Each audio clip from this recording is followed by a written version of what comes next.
breaking fucking records radio. Yeah, so we are talking to PMD right now of the legendary group EPMD, and Yes. had a very successful solo career himself and is still doing it. And it's really cool to see, you know, some people used to think rap was a young man's game, and you started as a young man, but we have a lot of people that are still able to do this. And we have current spitters from like 30 or 40 years ago now. So it's like, it's incredible that we can have this kind of longevity in hip hop. Did you ever think this was going to happen?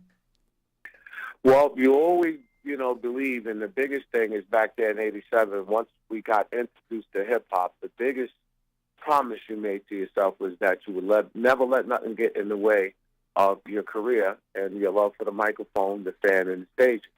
The problem with hip hop is that it caught that stigma with old school. But because hip hop is so big, we come from the era of where we had to fight to make sure the hip hop culture survived, because a lot of people were saying that it was trash music, it wouldn't last, and that it was a fad. So that's where a lot of the effort came in to prove people wrong.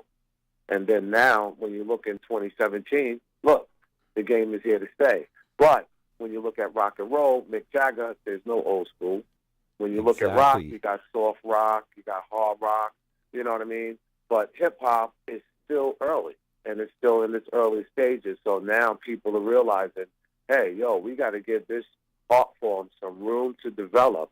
And if you still got the skills, if Mick Jagger could go out there with 80-plus and be the number one touring group out there, then why should there be an age or a governor on hip-hop if you still can do it at a top level?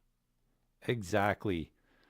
Man. So you can't beat yourself and be like, oh, well, I'm too old to do this. Meanwhile, you got a whole fan base that supported you back there, that if your stage show was good, if your music was good, and you was on point, these people come out and they represent. We just did a big show up in Boston Friday.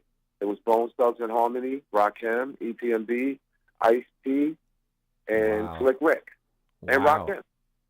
Wow, what a lineup, man. Yeah, and then the week before we was in Brooklyn. It was EPMD, it was Rakim, Slick Rick, and then the big head. Oh, yeah, Ray and Ghostface Killer was there. Nice. So hip-hop, these places, these venues are packed, and now people, they want to see and be a part of the golden era and be at these shows and hear the music. So it's a big change out there. It's a shift.